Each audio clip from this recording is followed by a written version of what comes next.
activities. This will obviously be one that we'll talk about the modifications that might be necessary. Let's see. Well, most of you have been through my training, so you know we do flip chart exercises, but let me go ahead and explain it. We have 6 stations, so starting over here with 1, 2, 3, 4, 5, and 6. Each of those stations have a statement or a question that you're going to brainstorm with your small group the answers or the responses to that statement. And so I'm going to number you off, and whatever your number is, I'd like you to go to that station, and when everybody's in place, then I'll come around and give you a pen that you can use. Now, one of the things, we'll have some music playing, but you only have 1 minute to brainstorm as many answers as you can come up with. And then I'm going to ring a bell, and you're going to rotate clockwise. So if you start on 1, you're going to move to 2, etc. Until you've answered all 6, been at all 6 stations. Okay? Any questions? Did I explain it like you understand? Those of you especially that do this already. Okay, so let's go ahead, and Brenda, we'll start with you. You'll be 1, 2, 3. Perfect. Okay, find your station. One of you is going to be the scribe, so one of you will be writing. Introduce yourselves if you haven't met already. Okay, pick a pen. Okay, pick a pen. And you guys get purple. Okay. All right. Now, don't peek yet. All right. Now, when I tell you to start, you will have 1 minute to brainstorm, and at that time you can go ahead and drop. Actually, you guys will get 1.5 minutes because you have to read the question first. But anyway, I'll have you drop your flip chart, and then you can start writing. Is everybody ready to go? On your mark, get set, go.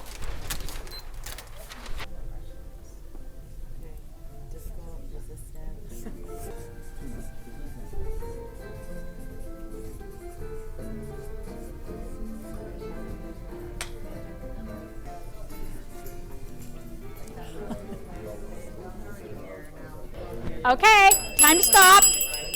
Go ahead and rotate to the right, or clockwise.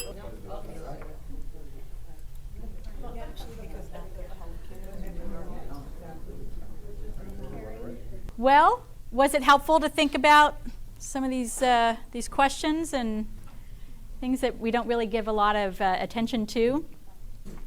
Let me ask you, okay, so let's look at the challenges.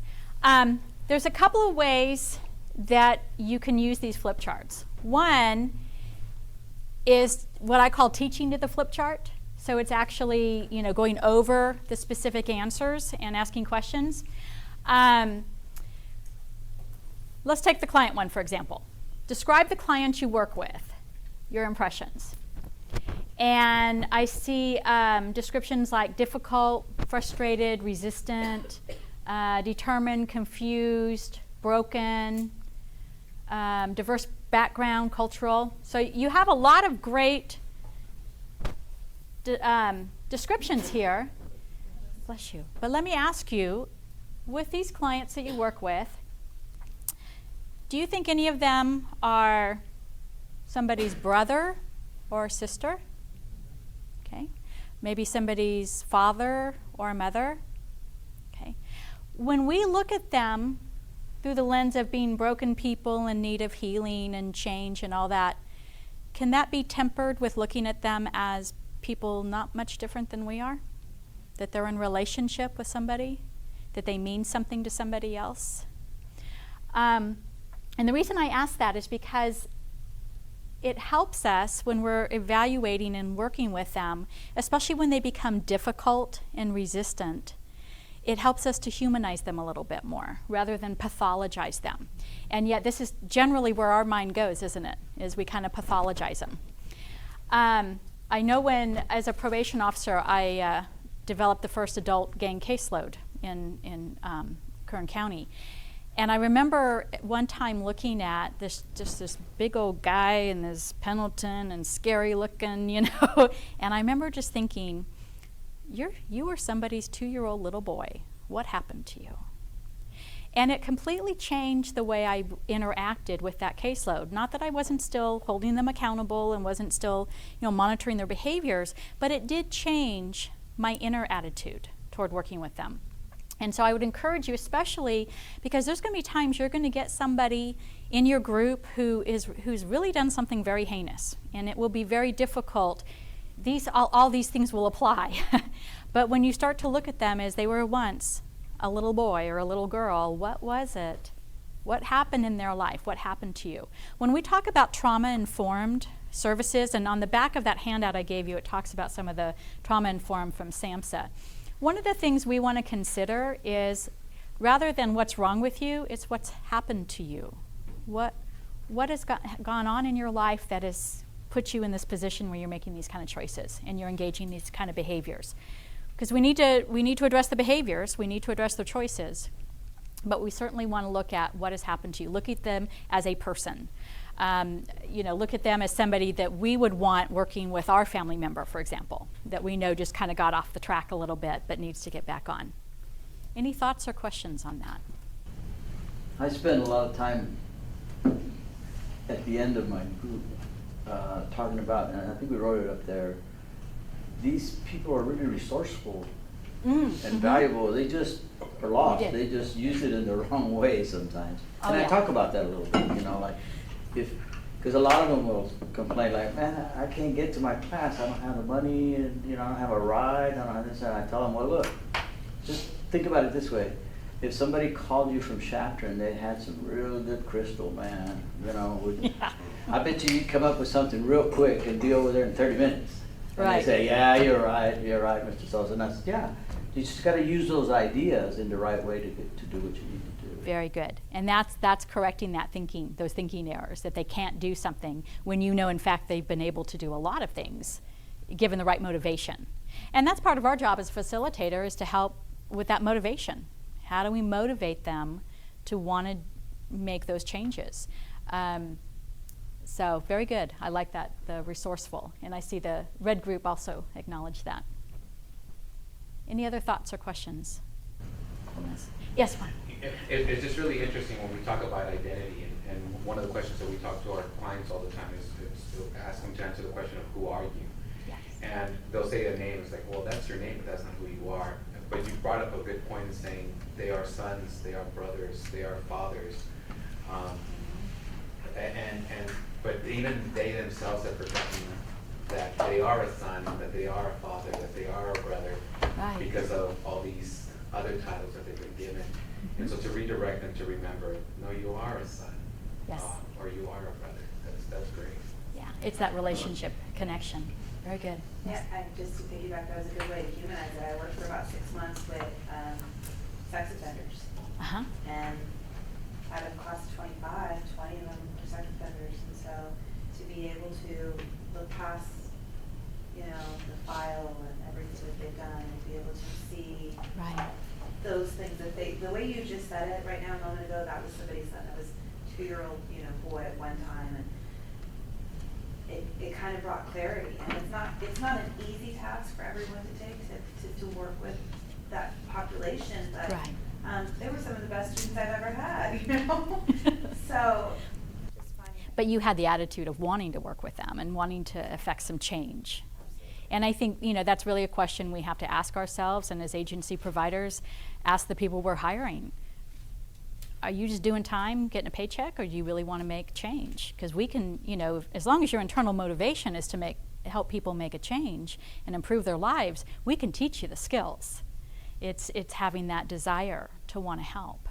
And I think, especially when I work victim witness, I worked with a lot of victims of domestic violence, and sometimes it was pulling teeth to try to get them into counseling, because unfortunately they had negative experiences when they were younger with interns who were just starting or whatever, or somebody who was probably in the wrong field.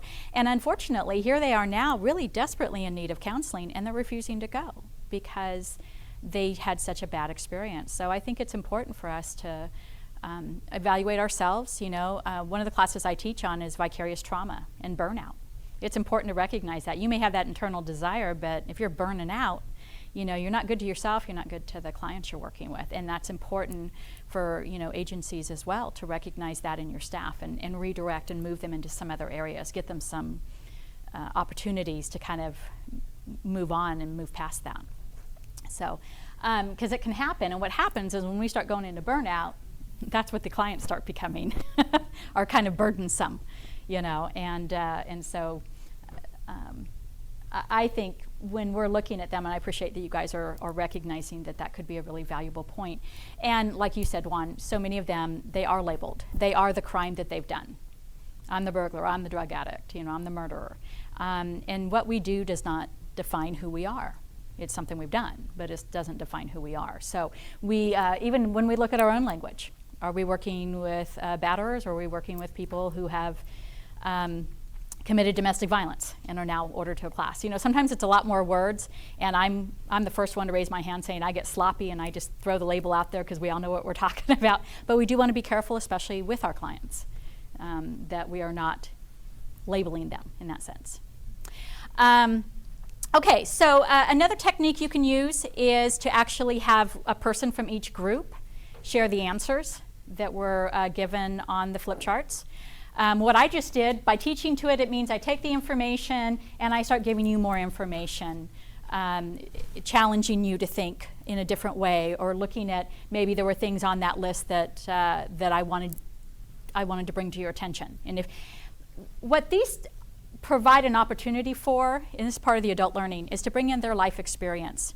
See, I don't have to come and tell you guys what a good facilitator is. I don't have to stand up here and preach at you, because the bottom line is you just told me you know what a good facilitator is. You've come up with the answers yourself. Now, I can take that and move it to another level, and when we're teaching to a flip chart, sometimes that's what we need to do, is we need to take what they've given and then we're going to add more information. Maybe we're going to reinforce information. For example, we do this with, say, with anger. And one of the things we might add is, well, you know what, we're going to talk about, you guys brought this point up, we're going to talk about that in 3 more weeks. We're going to bring up more information and really get deeper into that subject. So what you've done is you have increased anticipation, because you found out what they already know and you've told them you're going to learn something more in 3 weeks. You think they're going to be back in 3 weeks if they really are curious about that subject? So you've invited that. So one of the things that the flip chart does, it creates energy, okay? It allows us to create, did you guys feel like you weren't ready, bless you, you weren't ready to fall asleep when, when you're doing that? It's a great way to get your groups up. Give me some other things that you noticed that the flip chart exercise did. We talk more to each other. Engagement. Good, you engaged with each other, okay? Talking to each other. Piggybacking on that statement, what else? Were you working with the same people you were sitting? What was that? I don't want to be the extrovert, but it gets your blood flowing. You move around, you create energy, it's good for it. It does. Rather than sit in a chair for 2 hours. Yeah, it's hard to just sit for 2 hours. And I know at Lerdo, you're going to have a challenge a little bit with that. Sometimes just having them turn to somebody, it's movement. Okay, movement just as simple as turn to the person next to you and discuss something. What you've done is you've got them physically moving a little bit, and you've also got them engaging with somebody else instead of sitting there constant, just doing the listening part. Mixed it up. Where'd that come from? I heard that. Okay. You mixed it up. You had people work together that didn't know each other. Yes. Mm-hmm. What's going to happen then when 2 weeks from now you're used to sitting at that table, but somebody's taken your chair? Where do you think you're likely to go look for another chair? Somebody you just did the flip chart with. Because now all of a sudden I know somebody that I don't normally sit with. I know somebody else. So it engages them with other people. You guys were really good about it as far as introducing yourselves, but that's one thing you want to remind your participants. It's amazing how they don't introduce themselves to each other. So you need to give them permission. Introduce yourselves to each other before you start the exercise. And you guys did that. What else stands out to you as far as this exercise? Also the opportunity to really think about just what are some of the answers, or answers for the questions, and to process what was already up there. So making you really think about that. Exactly. Good. So thinking about it, and then, like you said, processing, seeing, oh, I'm not the only one who had that answer. Somebody else thinks the same way I do. Any other thoughts? Observations? I went around and offered you pens. Did you notice I offered, not handed them to you? Why would that be important? Choice. Very good. Give them opportunities to make choices. So many of our clients don't make choices, especially in jail. You know, they don't decide what clothes to wear that day. They don't decide what time they're going to get up or, you know, what food they're going to eat. I mean, they don't make many choices, so we're giving them that opportunity. From a cultural perspective, cultural being broadly used, why would it be important to let you pick that particular, because I had 6 different colors. Ownership? I mean, taking some pride. For me, it's funny, the group I was in, my favorite color is red. Uh-huh. So when I knew it was red. but when the pens were handed, Fabiola went and picked the red, and then it was really neat what she did. She turned around and looked at us and she says, "Is red okay?" And Yep. we were all pretty much in agreement. It was like, perfect, that's my color, I feel good about it. So, I mean, the choice, I think it's empowering also when you have that, instead of, you know, here's an orange pen, no offense to the orange group, but that would not have been my, you know.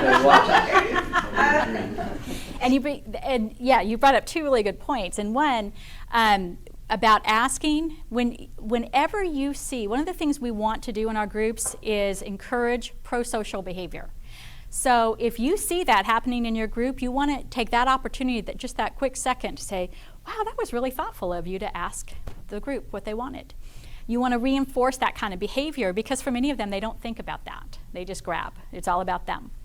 And then the second thing was about the color. Even your attitude was different because you got to have the color you liked. Now, I think you're familiar enough with gangs to realize that some of them have different color schemes than others, okay? So I've got a class with people that are part of the Bloods, part of the Crips, and I go to the group that has the Bloods and I hand him a blue pen. What do you think I just did? Shut it down, disrespected him, showed I was ignorant. Not only disrespectful, but maybe he just thinks I'm an idiot. I don't even know the difference. But here's the difference, what I've noticed, is if I end up at that group and that blue pen is the only one that's left, they're more likely to accept it simply because it's not that I forced it on them, it's that it was the only color that was left. And they can live with that. Okay, they can live with, not always getting their way all the time. But it is important. That's just such a subtle little thing. But what she just mentioned about being, it just kind of energized her just to have the color she wanted. It can de-energize or shut them down to not even want to participate simply because you did it. And it also, because I watched this when I was training some other facilitators, and I watched them start going and handing it to the group. And I was like, no, let them choose. And the energy, the negative energy that came off with her just handing it to the groups was amazing. And so those are little things. When we're talking about resistance can start very small and it can grow. And so those are little things we can do to just reduce that resistance. Does it really matter? Do I care what color people use on the wall? No. So it doesn't matter. Any other thoughts or questions? Let me give you one more thing. You notice they're kind of spaced a little bit. Whenever you're doing this, you want to be able to give them enough space that they're not overwhelmed by the noise from the other people. If at all possible, you want to use some music, some kind of upbeat music, because it drowns out the other noises of the people talking. Don't use instrumental, not something with words, because otherwise they're trying to brainstorm and there's a song in their head, so that makes it difficult. So you want to use something instrumental. But those are just some logistical things to think about.